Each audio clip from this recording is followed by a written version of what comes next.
Friends, स्वागत है हमारे यूट्यूब चैनल पे। हम लोग इस वीडियो में देखने वाले हैं ज्ञान बिंदु जीएस एकेडमी का डेली का टेस्ट सीरीज। हालांकि इसमें 50 क्वेश्चन ही दिए हुए रहते हैं, लेकिन मैं आप लोगों को 100 क्वेश्चन कवर करवाने वाली हूं, जिसमें जीके जीएस से लेकर के करंट अफेयर्स का भी क्वेश्चन आप लोग को देखने को मिलेगा। चाहे फिजिक्स, केमिस्ट्री, बायो हो, हिस्ट्री, ज्योग्राफी, पॉलिटी या फिर इकोनॉमिक्स हो, सभी से क्वेश्चन इसमें दिए हुए रहेंगे।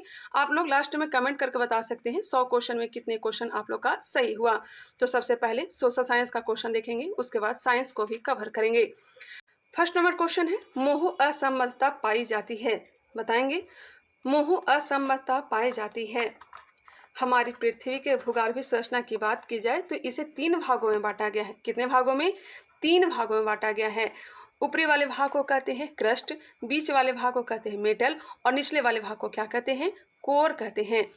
ऊपर वाले भाग को क्रस्ट, बीच वाले भाग को मेटल और नीचे वाले भाग को कोर कहते हैं। इसी का ही नाम क्या है? सियाल, सीमा, निफे। सियाल क्रस्ट को कहते हैं, सीमा मेटल को कहते हैं और निफे कोर को भी कहते हैं। क्लियर हो गया होगा।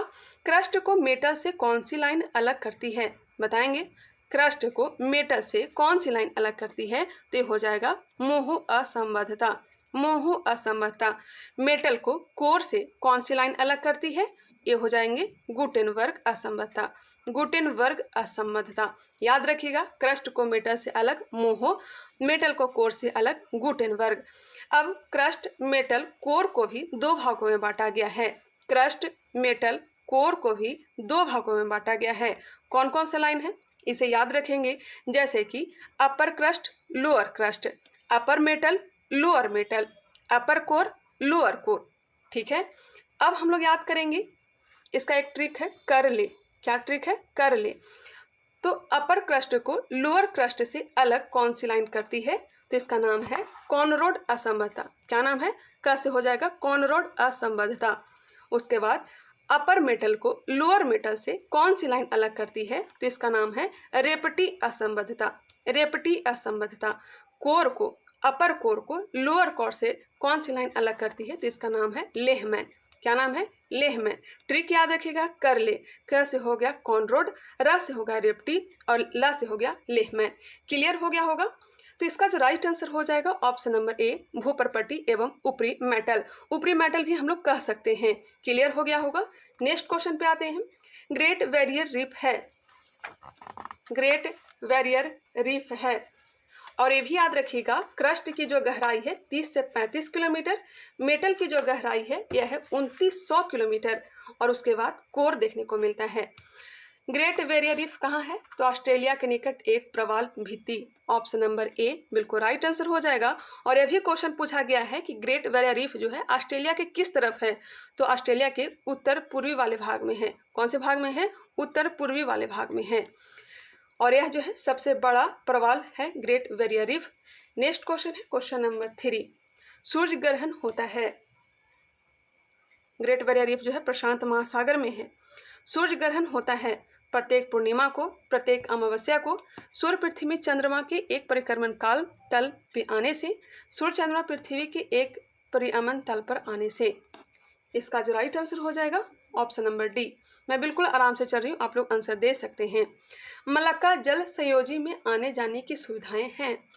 मलक्का जल संधि किसको जोड़ती है और किसको अलग करती है? मलक्का जल संधि जो है हिंद महासागर को दक्षिण चीन सागर तक जोड़ती है। ऑप्शन नंबर ए बिल्कुल राइट आंसर हो जाएगा। हिंद महासागर से चीन सागर अलग करती है किसे? तो इंडोनेशिया को मलेशिया से अलग करती है। नेक्स्ट है, पूर्वी समुद्र की स्वामिनी का नाम है। पूर्वी समुद्र की स्वामिनी का नाम है श्रीलंका। ऑप्शन नंबर ए। ब्रिटिश सरकार ने महात्मा गांधी को जो उपाधि दी थी और जिसे उन्होंने असहयोग आंदोलन में वापस कर दिया वह थी, बताएंगे, हिंद केसरी, कैसर ए हिंद, राय बहादुर, राइटर्स ऑन रवल। कौन सी उपाधि को महात्मा गांधी ने वापस कर दी थी?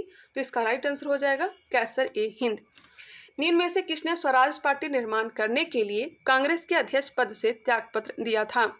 बहुत शानदार क्वेश्चन है। स्वराज पार्टी निर्माण करने के लिए कांग्रेस के अध्यक्ष पद से त्यागपत्र दिया था, तो इसका राइट आंसर हो जाएगा CR दास। 1922 गया अधिवेशन की अध्यक्षता करने के बाद 1923 में कांग्रेस से अलग होकर इन्होंने स्वराज पार्टी की स्थापना की थी। क्वेश्चन नंबर है 8, लाला लाजपत राय घायल हुए थे। लाला लाजपत राय घायल हुए थे साइमन कमीशन के विरोध में हुए लाठीचार्ज में। ऑप्शन नंबर ए बिल्कुल राइट आंसर हो जाएगा। साइमन कमीशन का गठन कब किया गया था, बताएंगे। साइमन कमीशन का गठन 8 नवंबर 1927 को किया गया था। भारत कब आया था, 3 फरवरी 1928 को। कहाँ, मुंबई में आया था। और इसी लाठीचार्ज के दौरान लाला लाजपत राय घायल हो गए थे और कुछ दिन के बाद इनका निधन हो गया था। लाला लाजपत राय का जन्म कब हुआ था, जानते होंगे तो ये भी बताएंगे। लाला लाजपत राय का जन्म जो हुआ था 1865 में और इनका निधन 1928 में हुआ था। तो जीवन काल याद रखिएगा। नेक्स्ट है, गो बैक का नारा इन्होंने ही दिया था। नींद में से सबसे पहले कौन सी घटना घटी, गौर करेंगे। नींद में से सबसे पहले कौन सी घटना घटी। दांडी मार्च की बात की जाए तो 12 मार्च 1930 को प्रारंभ हुआ था और कब तक चला था, 6 अप्रैल 1930 तक। भारत छोड़ो आंदोलन, भारत छोड़ो आंदोलन तो स्टार्ट हुआ था 9 अगस्त 1942 को। 8 अगस्त 1942 भी दिया रहता है, लेकिन 8 अगस्त के मध्य रात्रि में 0 आवर लगाया गया था। साइमन कमीशन का आगमन कब हुआ, तो हमने पहले ही बात कर लिया, 3 फरवरी 1928। गांधी इरविन समझौता कब हुआ, तो 5 मार्च 1931 को। 5 मार्च 1931। तो ऑप्शन का अकॉर्डिंग इसका जो राइट आंसर हो जाएगा option number C. Next question है, जब भारत को स्वतंत्रता प्राप्त हुई थी यूके में निम्न से किस एक पार्टी की सत्ता थी।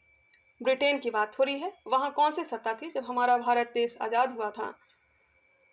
1947 में हमारा देश आज़ाद हुआ था। उस समय ब्रिटेन के जो प्रधानमंत्री थे एटली थे, क्लीमेंट एटली थे। और यह जो थे मजदूर पार्टी, लेबर पार्टी से आते थे। आंसर हो जाएगा ऑप्शन नंबर बी, क्लीमेंट एटली थे। इनका जो कार्यकाल है 1945 से लेकर के 1950 तक। क्वेश्चन नंबर 11, संविधान का कौन सा अनुच्छेद मुख्यमंत्री के दायित्वों को परिभाषित करता है। क्वेश्चन पे गौर करेंगे, मुख्यमंत्री के दायित्वों को परिभाषित करता है। इसी तरह से क्वेश्चन पूछा गया था प्रधानमंत्री से संबंधित, तो इसका जो राइट आंसर हो जाएगा ऑप्शन नंबर डी, अनुच्छेद 167 में मुख्यमंत्री के दायित्वों को परिभाषित किया गया है। अनुच्छेद 165 में क्या है, बताएंगे।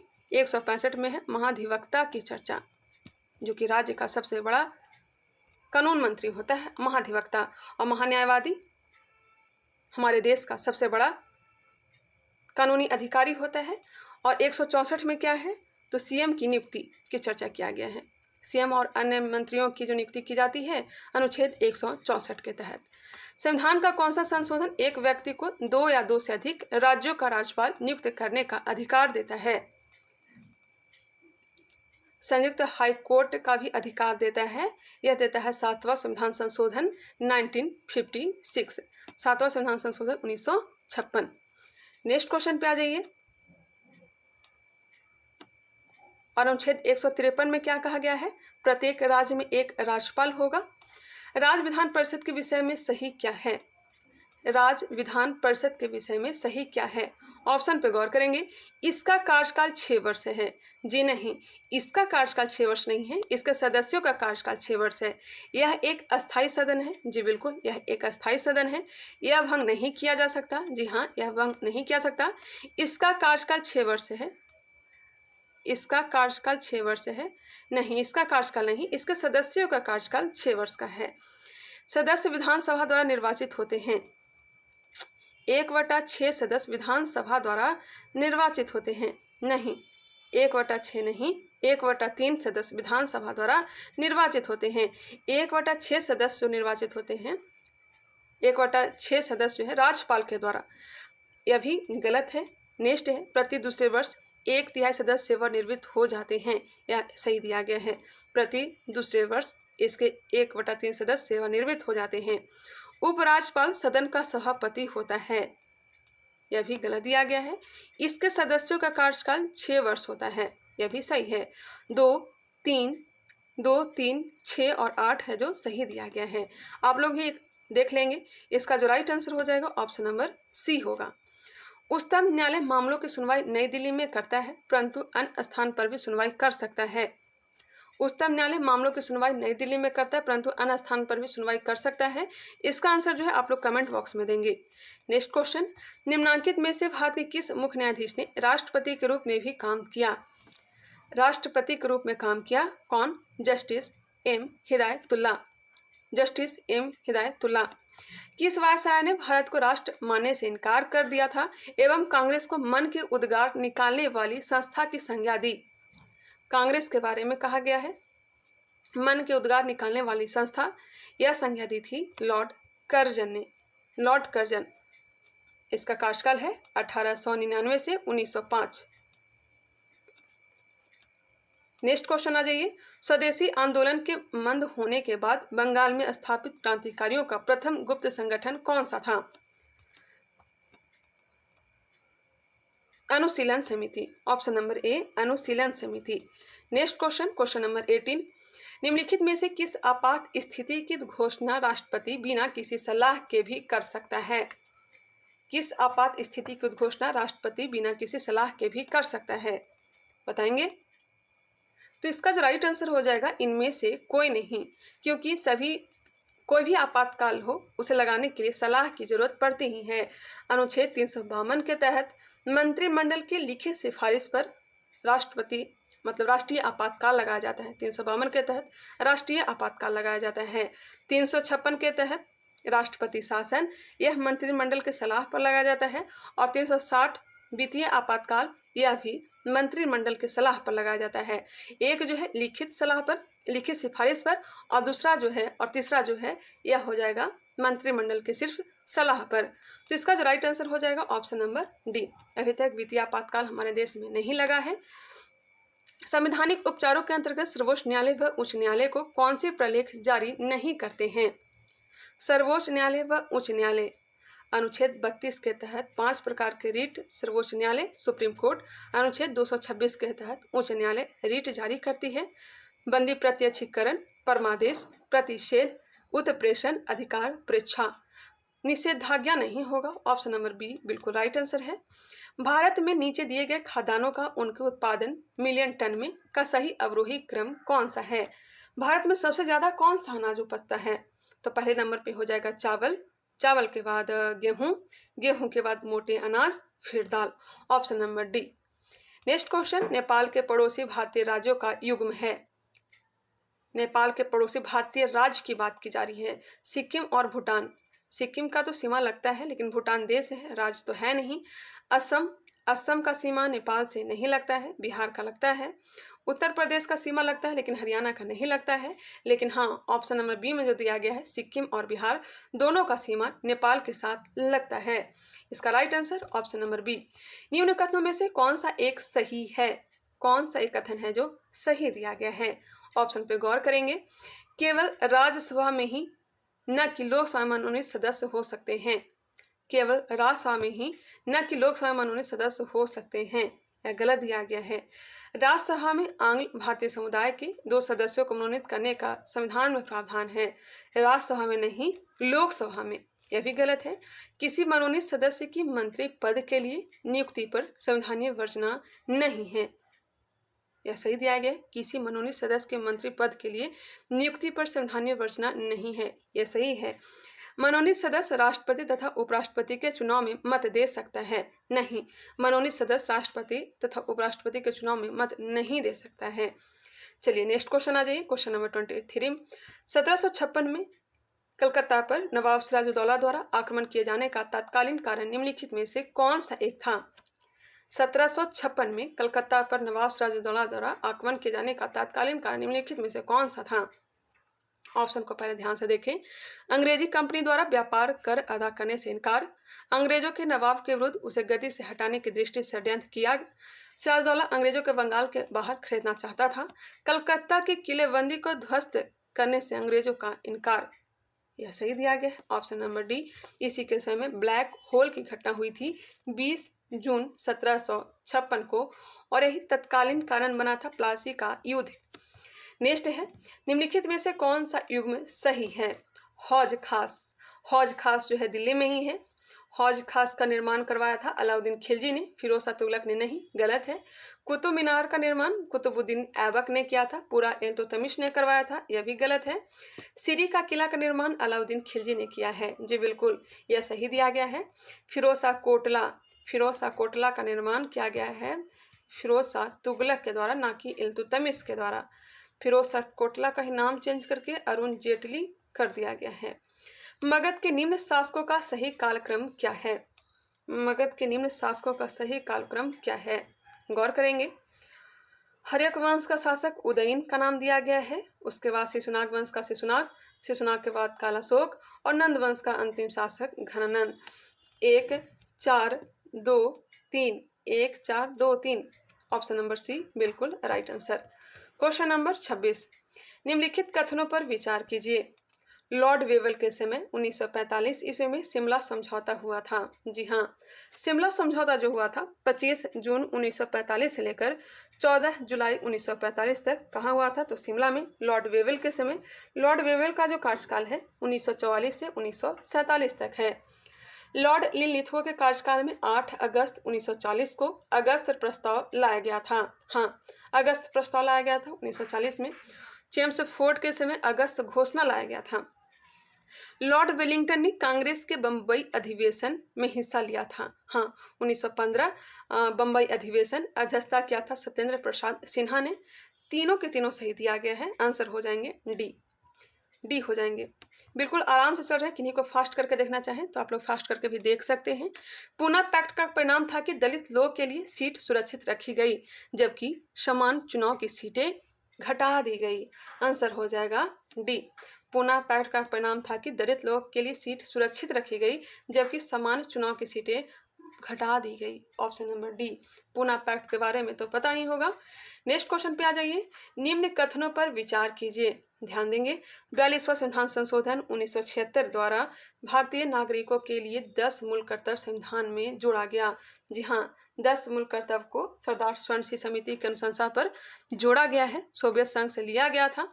और 11वां जो है 66वां संविधान संशोधन 2002 के द्वारा जोड़ा गया था, लेकिन सर के द्वारा 1 और 2 दोनों को सही किया गया है। सर का कहना था कि 2001 में लाया गया और 2002 में पारित किया गया, इस कारण से 1 और 2 दोनों को सही सर मान रहे हैं, लेकिन मैं यहाँ पे सही ऑप्शन नंबर ए को ही मानूंगी।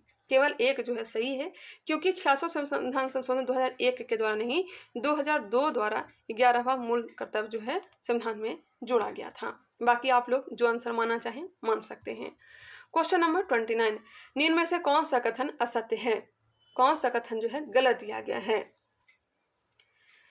ध्यान देंगे। संविधान के अनुसार किसी राज्य की विधानसभा की सदस्य संख्या अधिक से अधिक 450 हो सकती है। विधानसभा की सदस्य संख्या अधिक से अधिक 450 नहीं, अधिक से अधिक 500 हो सकती है। अधिक से अधिक कितना? 500 हो सकती है। और कम से कम कितना हो सकता है? 60 हो सकता है। ध्यान रखिएगा, विधानसभा की बात हो रही है तो कम से कम 60, अधिक से अधिक 500। तो यहाँ पे ऑप्शन नंबर ए जो है गलत दिया गया है, बाकी सब सही दिया गया है। एक बार हम लोग देख लेते हैं। राज्य की विधानसभाओं की सदस्य संख्या का निर्धारण 1971 के जनगणना के आधार पर किया गया है। जी बिल्कुल, राज्य विधानसभाओं में सबसे अधिक संख्या उत्तर प्रदेश की है। उत्तर प्रदेश के बाद दूसरा स्थान पश्चिम बंगाल का है। हाँ, उत्तर प्रदेश में विधानसभा की जो सीटें हैं यह कितनी है? 403 है। कितनी है? 403।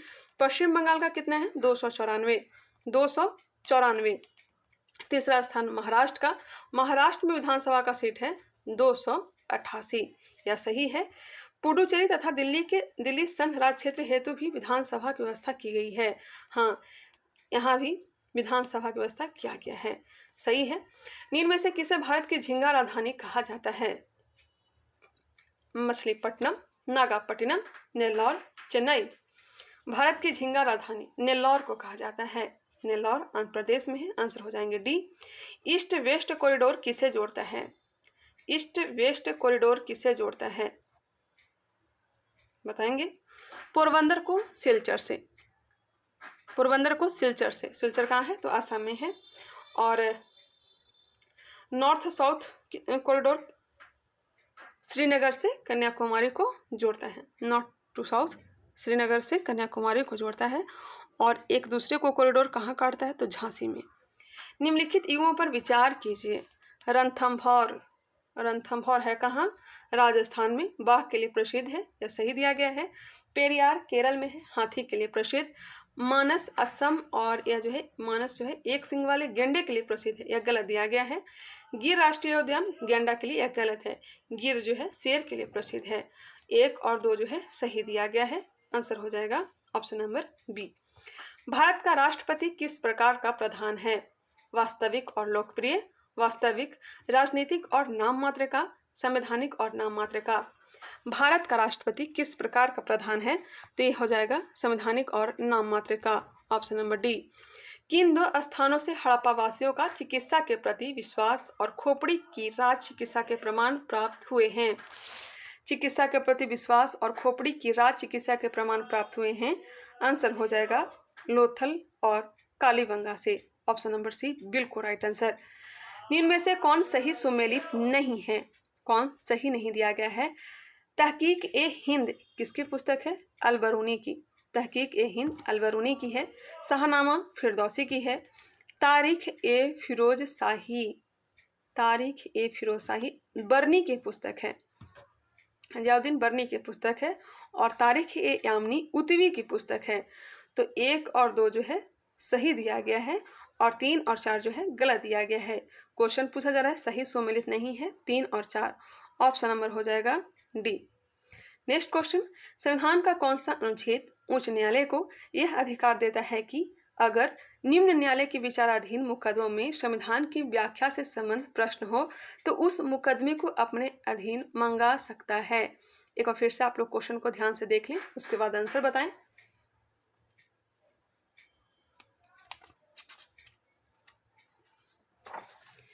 इसका राइट आंसर हो जाएगा ऑप्शन नंबर ए, अनुच्छेद 228। अनुच्छेद 228। जिला परिषद के लिए निर्वाचन क्षेत्र का निर्धारण कितनी जनसंख्या पर किया जाता है? जिला परिषद के लिए निर्वाचन क्षेत्र का निर्धारण कितनी जनसंख्या पर किया जाता है? बिहार के संदर्भ में बताना है तो आंसर हो जाएगा 50,000। 50,000। राज्यसभा और लोकसभा की समान शक्तियां किस क्षेत्र में है? ध्यान देंगे, नई अखिल भारतीय सेवाएं गठित करने के विषय में नहीं, इसमें शक्ति जो दिया गया है राज्यसभा को। संविधान संशोधन करने के विषय में, संविधान संशोधन करने के विषय में राज्यसभा और लोकसभा को समान शक्ति दिया गया है। आंसर हो जाएगा बी। सरकार हटाने के विषय में लोकसभा को ज़्यादा शक्ति प्राप्त है। कटौती प्रस्ताव प्रस्तुत करने के विषय में तो लोकसभा को ही ज़्यादा शक्ति दिया गया है। ऑप्शन नंबर बी बिल्कुल राइट आंसर। भारत के औद्योगिक विकास के संबंध में निम्न कथनों पर विचार कीजिए। ध्यान देंगे, भारत में सूती वस्त्र का पहला कारखाना 1854 में स्थापित किया गया था। जी हाँ, कहाँ? बम्बई में। भारत में ऊनी वस्त्र का पहला कारखाना धारीवाल में 1870 में स्थापित किया गया था। सही है। भारत में कागज बनाने का पहला कारखाना कोलकाता में लगाया गया था। तीनों के तीनों सही दिया गया है। आंसर हो जाएंगे डी। ऊनी वस्त्र का पहला कारखाना धारीवाल कब? 1870। और पहला कागज बनाने का कारखाना कहाँ? कोलकाता में लगाया गया था। क्लियर। क्वेश्चन नंबर 40, निम्नलिखित में से कौन सा एक भिन्न है? आप लोग ध्यान देंगे, Copenhagen Denmark, Berlin Germany, Paris France, Oslo Norway. यहाँ पे सभी के सभी सही दिए गए हैं, कोई भी भिन्न है नहीं, सभी देश की राजधानी का नाम दिया गया है। तो याद रखेंगे, डेनमार्क की राजधानी कोपेनहेगन है, जर्मनी की राजधानी बर्लिन, फ्रांस की राजधानी पेरिस, नॉर्वे की राजधानी ओस्लो है। नेक्स्ट क्वेश्चन पे गौर करते हैं। उत्तरी भारत के मैदानी भागों में विभिन्न वर्षों के दौरान वर्षा की मात्रा अनियमितता के मुख्य कारण है। उत्तरी भारत के मैदानी भागों में विभिन्न वर्षों के दौरान वर्षा की मात्रा की अनियमितता के मुख्य कारण क्या है? तूफानों की आवृत्ति में अंतर, प्रत्येक वर्ष पवनों द्वारा नमी की मात्रा का एक जैसा नहीं वहन करना। नेक्स्ट ऑप्शन देख लीजिए, उत्तर पश्चिमी भारत में निम्न दाब की अनियमित तीव्रता, आगे बढ़ते हुए हवाओं में आर्द्रता ह्रास होने के कारण। इसका जो आंसर हो जाएगा ऑप्शन नंबर डी। क्वेश्चन क्या था वो सुनेंगे। उत्तरी भारत के मैदानी भागों में विभिन्न वर्षों के दौरान वर्षा की मात्रा की अनियमितता का मुख्य कारण क्या है? आगे बढ़ते हुए हवाओं में आर्द्रता ह्रास होने के कारण। क्वेश्चन नंबर 42, दिल्ली में 24 फरवरी 1922 को आयोजित अखिल भारतीय कांग्रेस समिति की बैठक में असहयोग आंदोलन वापस लेने के लिए गांधी जी के विरुद्ध निंदा प्रस्ताव किसने प्रस्तुत किया था? असहयोग आंदोलन वापस क्यों लिया गया था? तो 5 फरवरी 1922 को चौरा चौरी हत्याकांड हुआ था। इस कारण से ही 12 फरवरी 1922 को असहयोग आंदोलन महात्मा गांधी के द्वारा वापस ले लिया गया था। इस कारण से बहुत सारे लोगों में गुस्सा भी था और डॉक्टर मुंजे ने गांधी के विरुद्ध निंदा प्रस्ताव प्रस्तुत किए थे? आंसर हो जाएगा डी। निम्न में से कौन सुमेलित नहीं है? थियोसॉफिकल सोसाइटी की स्थापना 1875 में न्यूयॉर्क में ब्लावाटस्की एवं ऑलकट के द्वारा किया गया था, यह सही है। रामकृष्ण मिशन की स्थापना 1897 में किसके द्वारा? स्वामी विवेकानंद के द्वारा किया गया था। रामकृष्ण परमहंस जो हैं स्वामी विवेकानंद के गुरु थे। ब्रह्म समाज की स्थापना 1828 में राजा राम मोहन राय ने की थी, यह भी सही दिया गया है। 1815 में आत्मीय सभा की स्थापना राजा राम मोहन राय ने ही की थी। आर्य समाज की स्थापना दयानंद सरस्वती ने 1875 में की गई थी। इसका जो आंसर हो जाएगा ऑप्शन नंबर बी, यह गलत दिया गया था। मुख्यालय कहाँ बनाया था आर्य समाज का? तो लाहौर में। दीन ए इलाही अकबर की मूर्खता का स्मारक था, बुद्धिमत्ता का नहीं, यह कथन किसका है? आप लोग कमेंट करके बताएंगे दीन ए इलाही धर्म अकबर ने कब लाया था। दीन ए इलाही अकबर के मूर्खता का स्मारक था, बुद्धिमत्ता का नहीं, यह कथन है वी ए स्मिथ का, ऑप्शन नंबर बी। हूनों का उल्लेख किस अभिलेख में हुआ है? हून का उल्लेख किस अभिलेख में हुआ है?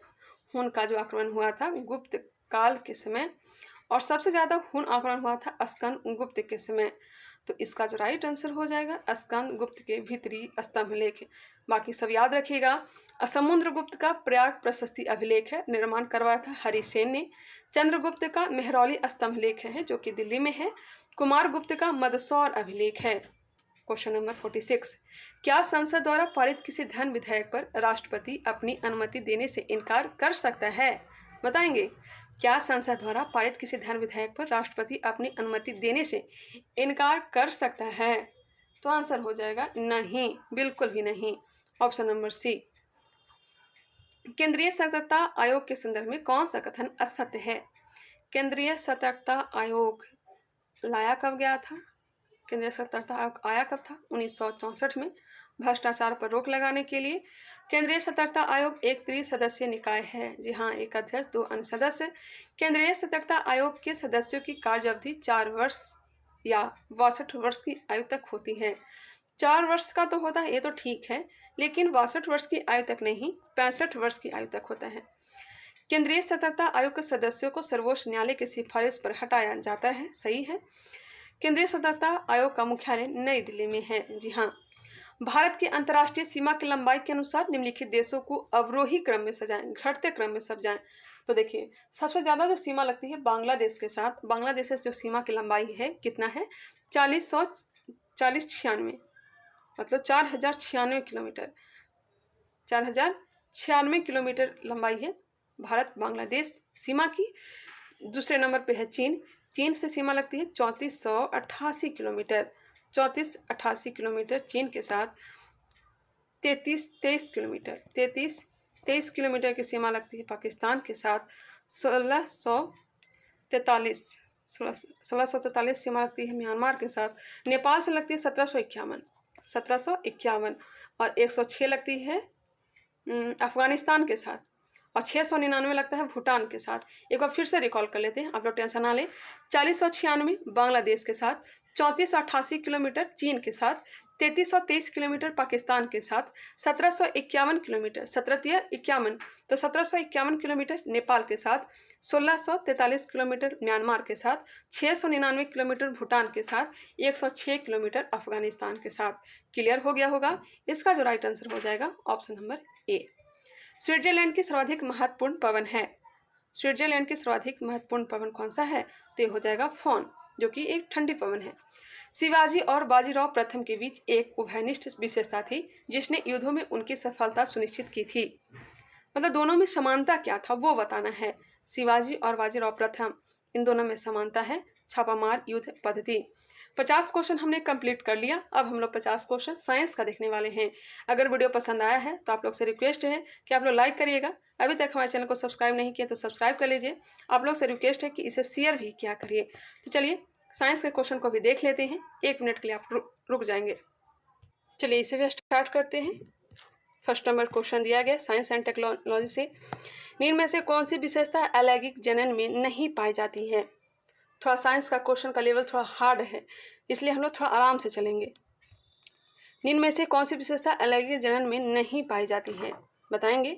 इसमें जीवों का केवल एक ही व्यष्टि पाया जाता है। इसमें युग्मक भाग नहीं लेते हैं। इस प्रकार के जनन में निषेचन नहीं होता है। इस प्रकार के जनन में केवल अर्धसूत्री कोश का विभाजन ही होता है।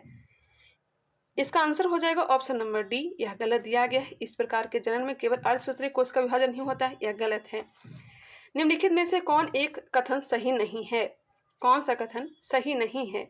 किसी आवर्त में बाएं से दाएं जाने पर संयोजी इलेक्ट्रॉन की संख्या समान बनी रहती है, यह गलत दिया गया है। समान बनी नहीं रहती है। देखिए, किसी आवर्त में बाएं से दाएं जाने पर परमाणु का आकार घटते जाते हैं, सही है। कि किसी आवर्त में बाएं से दाएं जाने पर तत्वों का धात्विक गुण घटते जाते हैं। किसी आवर्त में बाएं से दाएं जाने पर तत्वों की आयनन ऊर्जा क्रमशः बढ़ती जाती है, सही दिया गया है। किसी आवर्त सारणी में बाएं से दाएं जाने पर परमाणु का आकार घटता है, तत्वों का धात्विक गुण घटता है, तत्वों का आयनन ऊर्जा क्रमशः बढ़ता है, संयोजी इलेक्ट्रॉन की संख्या क्या होती है? बढ़ती है, समान बनी नहीं रहती है। आंसर हो जाएगा ए। निम्न कथनों पर विचार कीजिए। उपयुक्त में से कौन से कथन सही दिए गए हैं? अपवर्तनांक में वृद्धि के साथ क्रांतिक कोण में वृद्धि होती है। अपवर्तनांक में वृद्धि के साथ क्रांतिक कोण में कमी होती है। साइन आई बटा साइन आर, साइन सी जहाँ क्रांतिक कोण सी है, और 1/n जो है अपवर्तनांक है। देखिए, इसका जो फॉर्मूला होता है sine C equal to 1/n। C क्या है? तो क्रांतिक कोण है, और n क्या है? अपवर्तनांक है। तो इसका जो राइट आंसर हो जाएगा, अपवर्तनांक में वृद्धि के साथ क्रांतिक कोण में कमी होती है, यह सही दिया गया है। ऑप्शन हो जाएगा बी। आप लोग अभिलंब के द्वारा भी समझ सकते हैं। ये जो है आपतन है और ये है अपवर्तन। विरल से सघन में अगर चलाएं तो यहाँ पे कोण जो बनेगा आई, और यहाँ पे इस तरह से नहीं आकर के तो यहाँ पे जो कोण बनता है आर। विरल से अगर सघन में जाएगा तो अपवर्तनांक में वृद्धि के साथ क्रांतिक कोण में क्या होगी? कमी होगी। जिसका जो राइट आंसर हो जाएगा ऑप्शन नंबर बी। मैं अच्छे ढंग से समझा नहीं पा रही हूँ, लेकिन आप लोग समझ गए होंगे, मुझे पता है। पौधों में खाद्य पदार्थों का स्थानांतरण किस रूप में होता है? मैं खुद समझ जाती हूँ, लेकिन आप लोग समझाना थोड़ा मुश्किल मुझे लगता है। पौधों में खाद्य पदार्थों का स्थानांतरण किस रूप में होता है? यहाँ पे संचयन की बात नहीं हो रही, स्थानांतरण की बात हो रही है। पौधों में खाद्य पदार्थ बनते हैं ग्लूकोज के रूप में, स्थानांतरण होते हैं या परिवहन होते हैं सुक्रोज के रूप में, और संचित होते हैं स्टार्च के रूप में। तीनों क्वेश्चन को याद रखिएगा। भोजन जो बनते हैं ग्लूकोज के रूप में, स्थानांतरण या फिर परिवहन जो होते हैं सुक्रोज के रूप में, और संचय जो होता है यह होता है स्टार्च के रूप में। क्लियर हो गया होगा? ऑप्शन सी बिल्कुल राइट आंसर है।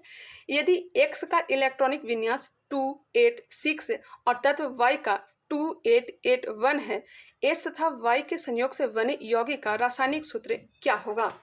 बताएंगे। आप लोग खुद से कैलकुलेट कर सकते हैं, और इसका जो राइट आंसर निकल के आएगा XY2। ज़्यादा हार्ड नहीं है। चुंबकीय क्षेत्र की तीव्रता का मात्रक है। चुंबकीय क्षेत्र की तीव्रता का मात्रक है न्यूटन प्रति ampere. Option number B, newton प्रति एम्पियर, या फिर वेबर प्रति मीटर स्क्वायर भी हो सकता है। वेबर प्रति मीटर स्क्वायर भी हो सकता है, या टेस्ला भी हो सकता है। लेकिन टेस्ला जो है एसआई की श्रेणी में नहीं आता है। चुंबकीय क्षेत्र कहते किसे हैं? चुंबक के चारों ओर का वह क्षेत्र जहाँ चुंबकीय बलों का प्रभाव हो उसे चुंबकीय क्षेत्र कहते हैं।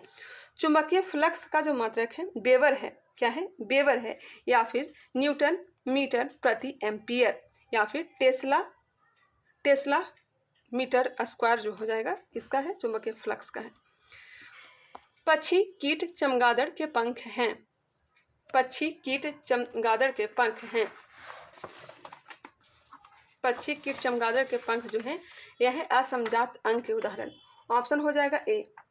कार्य समान है लेकिन संरचना जो है भिन्न भिन्न है, या क्या कहलाता है? समरूप या फिर असमजात कहलाता है। वही समजात अंग किसे कहेंगे? कार्य जो है भिन्न भिन्न, संरचना समान। निम्नलिखित में से कौन सा धातुओं की विद्युत चालकता का सही क्रम है? विद्युत चालकता का सही क्रम कौन सा होगा? ऑप्शन को आप लोग देख लें। इसका जो आंसर होगा ऑप्शन नंबर, सबसे ज़्यादा चालकता जो होता है यह होता है चांदी में, उसके बाद तांबा में, सोना में, एल्युमिनियम में, टंगस्टन में, पारा में, लोहा में। ऑप्शन मिल गया होगा, ऑप्शन नंबर सी। चांदी, कॉपर मतलब तांबा, तांबा के बाद हो जाएगा आपका सोना, Al aluminium, W tungsten, Hg पारा और Fe लोहा। किसी अवतल लेंस की फोकस दूरी 15 सेंटीमीटर है। लेंस से कितनी दूरी पर वस्तु को रखा जाए कि लेंस द्वारा बना प्रतिबिंब लेंस से 10 सेंटीमीटर दूरी पर होगा। कैलकुलेट करिएगा तो इसका आंसर मिलेगा 30 सेंटीमीटर। ऑप्शन नंबर ए। निम्न कथनों पर विचार कीजिए। नाभिकीय रिएक्टर में ग्रेफाइट और भारी जल का उपयोग मंदक के तौर पर किया जाता है। हाँ, नाभिकीय रिएक्टर में ग्रेफाइट और भारी जल का उपयोग मंदक के तौर पर किया जाता है। नाभिकीय रिएक्टर में भारी जल द्रव सोडियम का उपयोग शीतलक के रूप में किया जाता है। नेक्स्ट है, नाभिकीय रिएक्टर में मंदक का वही काम है जो शीतलक का है। इसका राइट आंसर हो जाएगा 1 और 2 दोनों सही दिया गया है, लेकिन 3 जो है गलत दिया गया है। ऑप्शन नंबर सी जो है बिल्कुल राइट आंसर है। मंदक के रूप में ग्रेफाइट और जल का प्रयोग करते हैं। शीतलक के रूप में भारी जल और द्रव सोडियम का उपयोग करते हैं। मंदक का काम है न्यूट्रॉन की गति को मंद करना और शीतलक का काम है नाभिकीय ऊर्जा को ग्रहण करना। इस कारण से इसका right answer option number C. एक पॉलीसोम किसके ग्रुप का बना होता है? एक पॉलीसोम किसके ग्रुप का बना होता है? ये बना होता है RNA, जो कि गुच्छों में होता है, और यह गुच्छों में जोड़ने का काम कौन करता है? mRNA। ऑप्शन नंबर बी बिल्कुल राइट आंसर है। फास्फोरस का कौन सा अपरूप विद्युत का सुचालक है? फास्फोरस का कौन सा अपरूप विद्युत का सुचालक है? बताएंगे। विद्युत का सुचालक हो जाएगा काला फास्फोरस। निम्न कथनों पर विचार कीजिए। सरल सूक्ष्मदर्शी में उत्तल लेंस का प्रयोग किया जाता है। प्रयुक्त लेंस की फोकस दूरी जितनी अधिक होगी, सरल सूक्ष्मदर्शी की आवर्धन क्षमता उतनी ही अधिक होगी। सरल सूक्ष्मदर्शी में उत्तल लेंस का प्रयोग किया जाता है, ये सही दिया गया है। ऑप्शन ए बिल्कुल सही है। निम्नलिखित में से कौन सा विकल्प सही नहीं है? बताएंगे कौन सा सही नहीं दिया गया है। अग्रपाद की बात हो रही है तो यह हाथ है। हाथ में एक हाथ में 30 हड्डी, दोनों हाथ मिला दिया जाए तो 60, यह सही है। पश्चपाद की बात हो रही है, मतलब पैर की बात हो रही है, तो एक पैर में 30 और दोनों पैर मिला दिया जाए तो 60 है। अंश मेखला में 8 हड्डी, यह भी गलत दिया गया है। अंश मेखला में 8 हड्डी नहीं होती है। अंश मेखला कहने का मतलब है कंधे वाला भाग, तो 2 और 2 हड्डी होती है, मतलब 4 हड्डी यहाँ पे होती है। श्रोणी मेखला कहने का मतलब कमर वाला हड्डी, एक लेफ्ट राइट एक 2 हड्डी होती है, सही दिया गया है। ऑप्शन नंबर सी बिल्कुल राइट आंसर है। आप लोग याद रखिएगा। अग्रपाद 60, पश्चपाद 60, अंश मेखला 4, श्रोणी मेखला 2। 4.4 ग्राम कार्बन डाइऑक्साइड में कितने अणु उपस्थित होंगे? इसका जो राइट आंसर हो जाएगा 6.022 गुने 10 के पावर 22। काली वस्तु के लिए स्टीफन का विकर्ण नियम है। काली वस्तु के लिए स्टीफन का विकर्ण नियम है। बताएंगे इसका राइट आंसर क्या हो जाएगा? E समानुपाती T के पावर 4। ऑप्शन नंबर सी। निम्नलिखित में से किन कोशिका के द्वारा हिस्टामिन, सेरोटोनिन और हिपेरिन का निर्माण होता है? किन कोशिका के द्वारा हिस्टामिन, सेरोटोनिन और हिपेरिन का निर्माण होता है? तो ये होता है मास्ट कोशिका। ऑप्शन नंबर डी बिल्कुल राइट आंसर है, मास्ट कोशिका। रेडियो सक्रिय परमाणु में अल्फा कण उत्सर्जन से नवनिर्मित परमाणु का स्थान आवर्त सारणी में किस रूप में परिवर्तित होगा? 2 स्थान बाएं।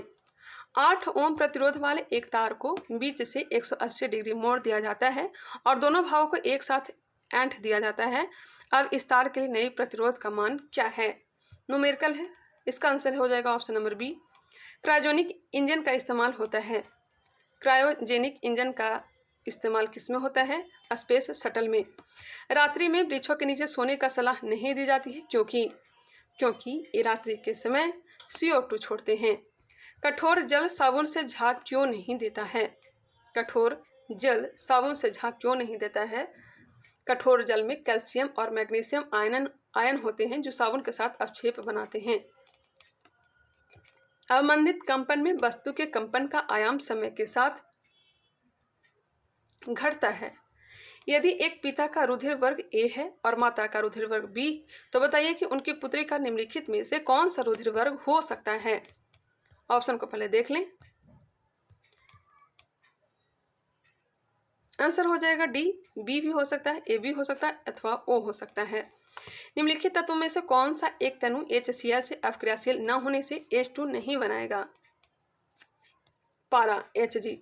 कोई वस्तु केवल गुरुत्व क्रिया के अधीन निर्वात में मुक्त रूप से गिर रही है, निम्नलिखित में से कौन सा एक गिरने के दौरान स्थिर बना रहता है। कुल यांत्रिक ऊर्जा। डॉक्टरी थर्मामीटर में तापमान के कौन सा स्केल उपयोग होता है।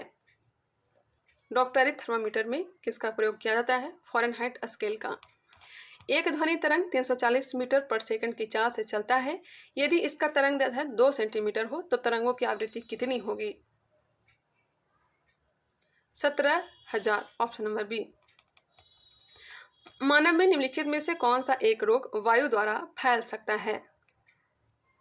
वायु के द्वारा फैल सकता है, ये रोग है टीबी। आधुनिक सूचना तकनीक एवं कंप्यूटर युग में फिशिंग क्या है। फिशिंग लोगों के प्राइवेट, पर्सनल एवं वित्तीय सूचना पूछने वाले फर्जी ईमेल जो प्रतीत होता है कि वे किसी बैंक या बड़े संस्था की वेबसाइट से हैं। आई थिंक यह क्वेश्चन किसी एग्जाम में पूछा भी गया है, शायद बिहार द्वारा में ये क्वेश्चन आया है। एस्ट्रोजन हार्मोन का स्राव कहाँ से होता है। एस्ट्रोजन ग्रेफियन पुटिका से। Option number D. अक्रिय गैस के संबंध में कौन सा एक सही नहीं है। अक्रिय गैस। अक्रिय गैस की कुल संख्या 6 है जो आवर्त सारणी के वर्ग 18 में है। बिल्कुल। वायुमंडल में लगभग 1% अक्रिय गैस उपस्थित रहते हैं जिसमें सर्वाधिक मात्रा में ऑर्गन है। रेडॉन ऐसी अक्रिय गैस है जो वायुमंडल में नहीं पाया जाता है। जी हाँ, अक्रिय गैस नहीं पाया जाता है। नेक्स्ट है हीलियम एकमात्र अक्रिय गैस है जो यौगिक बना सकता है। यह गलत है। Option number D. एक्स किरणों का प्रयोग किसके लिए किया जाता है। एक्स किरणों का प्रयोग किसके लिए। बहुमूल्य पत्थर और हीरो के द्रव्य का पता लगाने में। निम्नलिखित कथनों पर विचार कीजिए। निम्नलिखित कथनों पर विचार कीजिए, कौन से कथन सही नहीं है। मानव त्वचा का रंग मिलानिन वर्णक के कारण बनता है। मानव त्वचा का रंग मिलानिन वर्णक के कारण बनता है। नेक्स्ट त्वचा में मिलानिन वर्णक नहीं बनने के कारण सफेद दाग हो जाता है। सफेद दाग का एकमात्र समाधान कीमोथेरेपी है। कौन से कथन सही नहीं है। इसका आंसर गलत दिया गया है, यहाँ पे सही होना चाहिए। इसका आंसर आप लोग बताएंगे। इसका आंसर आई थिंक गलत दिया गया है, क्वेश्चन ही गलत दिया गया है। तो मानव त्वचा का रंग मिलानिन वर्णक के कारण बनता है, ये सही है। त्वचा में मिलानिन वर्णक नहीं बनने के कारण सफ़ेद दाग ल्यूकोडर्मा हो जाता है, ये भी सही है। 1 और 2 मेरे ख्याल से सही लग रहे हैं, बाकी इसके बारे में मुझे पता नहीं है। अगर आप लोग जानते होंगे तो आप लोग कमेंट करके बता सकते हैं। एक जीन एक एंजाइम सिद्धांत का प्रतिपादन किसने किया था। एक जीन एक एंजाइम विडल एवं टैटम ने, यह सही है। विडल एवं टैटम ने एक एंजाइम सिद्धांत का प्रतिपादन किया था। साबुन के बुलबुले के अंदर का दाब वायुमंडलीय दाब से अधिक होता है। आंसर बी होगा, वायुमंडलीय दाब से अधिक होता है। 2 गैमेट के विलय से एक कोशिकीय संरचना का निर्माण होता है, उसे क्या कहते हैं। जाइगोट। निम्न में से कौन सा विकल्प सुमेलित नहीं है। कौन सुमेलित नहीं है। यह शतपुष्प ZnO2 हॉर्न सिल्वर AgCl एलोकेक UO2 Chile saltpetre. Option number A जो है गलत दिया गया है। एक व्यक्ति के लिए स्पष्ट दृष्टि की न्यूनतम दूरी 50 सेंटीमीटर है। उसे पढ़ने के लिए आवश्यक चश्मे में लगे लेंस की फोकस दूरी कितनी होनी चाहिए। 50 सेंटीमीटर। चरस, गांजा एवं भांग की प्राप्ति किस पौधा द्वारा होता है। कैनाबिस। चरस, गांजा एवं भांग की प्राप्ति किस पौधा द्वारा होता है। आंसर दिया गया है कैनाबिस। जंतु जगत के किस फाइलम के जीवों में सर्वप्रथम वास्तविक देह गुहा की उत्पत्ति हुई, बताएंगे। आंसर हो जाएगा एनीलिडा। Option number D. एक परमाणु पर कुल आवेश 1 है, इसमें 18 इलेक्ट्रॉन तथा 20 न्यूट्रॉन है, इसका द्रव्यमान संख्या क्या होगा। बिल्कुल इजी। ऑप्शन हो जाएगा एक परमाणु पर कुल आवेश 1 है, इसमें 18 इलेक्ट्रॉन तथा 20 न्यूट्रॉन है, इसका द्रव्यमान संख्या क्या होगा। तो आंसर दिया गया है 37। एक परमाणु पर कुल आवेश 1 है, तो आंसर दिया गया है ऑप्शन नंबर ए 37। जब किसी वस्तु पर कोई बाह्य बल लगता है तब वह बल की दिशा में त्वरित हो जाती है। इस प्रकार उत्पन्न त्वरण वस्तु पर लगे बल के समानुपाती होता है। निम्न कथनों पर विचार कीजिए, कौन से कथन सही दिए गए हैं। आंसर दिया गया ऑप्शन नंबर डी, अंडे देने वाली मुर्गियां ब्रॉयलर कहलाती है, अधिक मांस देने वाली मुर्गियां लेयर कहलाती है। ना तो एक सही है न ही दो। इनमें से कौन सा पदार्थ कोलाइड जेल का उदाहरण है। पनीर, ऑप्शन नंबर सी बिल्कुल सही। न्यूमेरिकल दिया गया है, आंसर हो जाएगा ए। गेहूं के किस प्रजाति से मुख्यतः सूजी बनाया जाता है। ट्रिटिकम डूरम, ऑप्शन नंबर बी बिल्कुल राइट आंसर है। ट्रिटिकम डूरम के द्वारा सूजी बनाया जाता है। निम्न में से कौन सा क्वांटम संख्या नाभिक से इलेक्ट्रॉन की औसत दूरी तथा उससे संबंध ऊर्जा को दर्शाता है। मुख्य क्वांटम संख्या। प्रकृति का सबसे शक्तिशाली बल कौन सा है। नाभिकीय बल। नैनो प्रौद्योगिकी शब्द का प्रयोग सर्वप्रथम किसने किया था। नोरियो तानीगुची ने, ऑप्शन नंबर डी। तो 100 क्वेश्चन हमने कंप्लीट करवा दिया। यह 50 क्वेश्चन का आंसर यहाँ पे दिया भी गया है। कोई क्वेश्चन में डाउट है तो यहाँ पे आप लोग देख सकते हैं।